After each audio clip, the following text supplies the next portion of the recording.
Osmar vai flagrar a traição de Violeta com Marco e tomar uma decisão surpreendente, aplicando um castigo em cada. Nos próximos capítulos da novela Volta por Cima, ao descobrir que Violeta o traiu com Marco, primo de seu inimigo Gerson Barros, Osmar perde o controle e exige uma lição inesquecível para o rival. Furioso, ele ordena que Jô e seus capangas deem uma surra em Marco, enquanto confronta Violeta, que implora desesperada pelo perdão do marido. Mas Osmar não deixa barato e decreta: você pode ficar com seu amante, Violeta, mas não vai ver a cor do meu dinheiro nunca mais. Violeta se desespera ao ver Osmar ir embora, enquanto Marco é devolvido à casa de Gerson, em estado lamentável. Será que essa traição vai desencadear uma guerra entre as famílias Castilho e Barros? Tudo deverá acontecer logo após Violeta e Marco conversarem para tentarem evitar uma possível guerra entre suas famílias. Marco está sentado no sofá, observando Violeta com atenção, enquanto ela serve um drink. O ambiente está carregado de tensão, mas há algo mais no ar. Um jogo de olhares e palavras cuidadosamente escolhidas. Ele comenta: a gente não precisa deixar isso chegar ao extremo, Violeta. Uma guerra entre os Barros e os Castilho seria uma tragédia para todos. Violeta entrega o drink a ele e se senta na poltrona ao lado, cruzando as pernas com elegância. Ela concorda. Não é do meu interesse transformar a cidade num campo de batalha.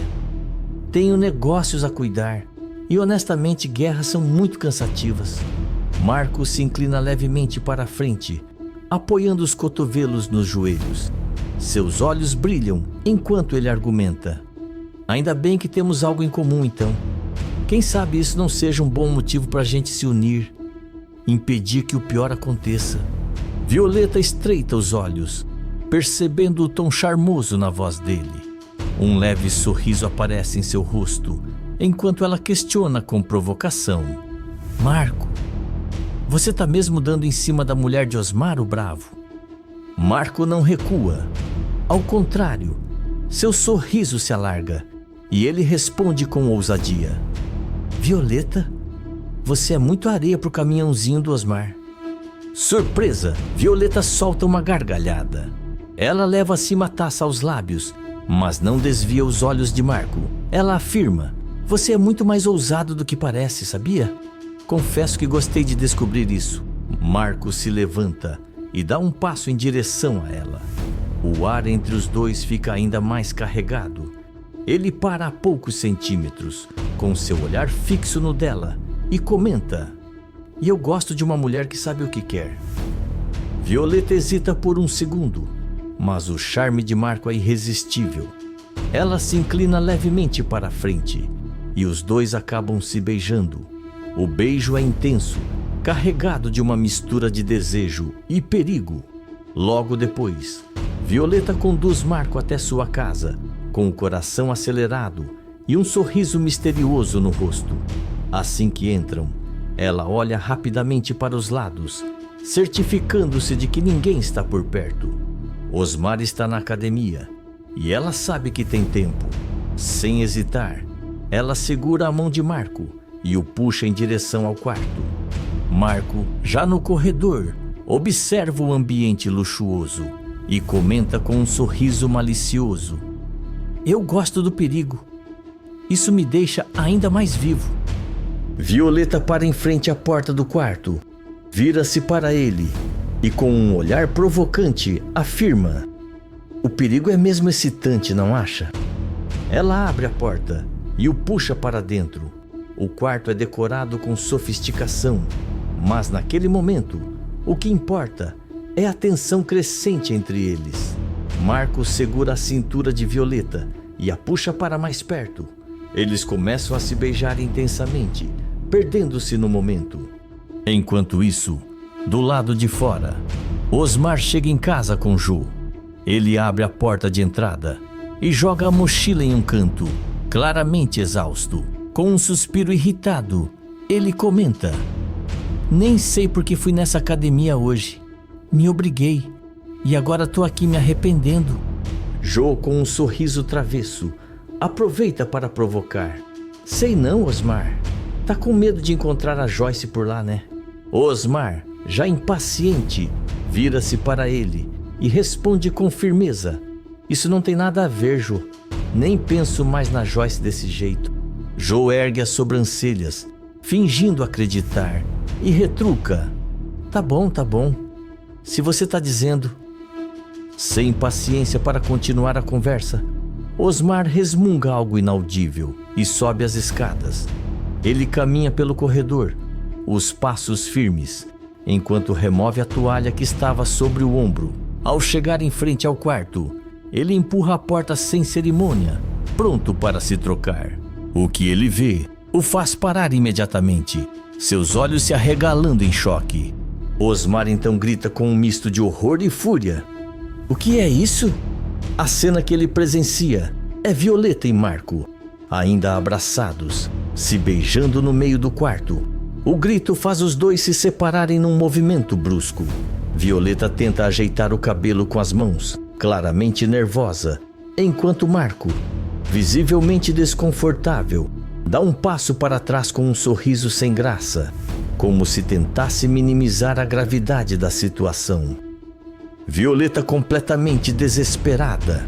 A respiração está acelerada e as palavras saem atropeladas, enquanto ela tenta justificar o flagrante e fala: Osmar, eu posso explicar. Não é o que você está pensando. Osmar, com o rosto vermelho de raiva, aponta para ela, os olhos cheios de indignação. Ele explode e grita: Explicar? O que tem para explicar, Violeta? Eu nunca imaginei que você fosse me trair, ainda mais com o primo daquele desgraçado. Marco, tentando se recompor, ainda massageia o queixo. Ele levanta as mãos em um gesto defensivo e afirma: Calma, Osmar. Foi só um momento de fraqueza. Não foi nada demais. Osmar não o deixa terminar. Com os punhos cerrados e a raiva transbordando, ele avança e acerta um soco direto no rosto de Marco. O impacto é forte e faz Marco cambalear para trás, derrubando uma cadeira no caminho. Osmar então grita: Você acha que isso é pouca coisa? Ele avança em direção a Marco, que tenta se levantar, mas é contido pelo olhar assassino de Osmar. E o bicheiro continua a dizer: Entrar na minha casa, ficar com a minha mulher e dizer que não é nada demais? Marco ergue uma mão ao rosto, massageando a mandíbula com dificuldade. Ele tenta falar, mas antes que consiga se defender, Osmar vira-se para da porta e grita: Jo, vem aqui agora. Em segundos, Jo aparece no corredor, intrigado com os gritos. Ele olha para Marco, ainda tentando se recompor, e depois para Osmar, claramente confuso, e pergunta: O que está acontecendo aqui? Osmar aponta para Marco, os olhos fervendo de fúria, e ordena: Leva esse desgraçado com os homens e dá um corretivo nele. Ele precisa aprender a nunca mais se meter com a mulher dos outros. Marco tenta resistir, mas Jo, com a força de um lutador experiente, o segura pelo braço e o arrasta para fora do quarto, enquanto avisa: Não me obriga a ser mais bruto, Marco. Jo então o leva em direção aos outros capangas que aguardam no corredor. Violeta corre atrás, segurando o braço de Osmar, implorando: Osmar, por favor, para com isso. Isso só vai piorar as coisas com os barros.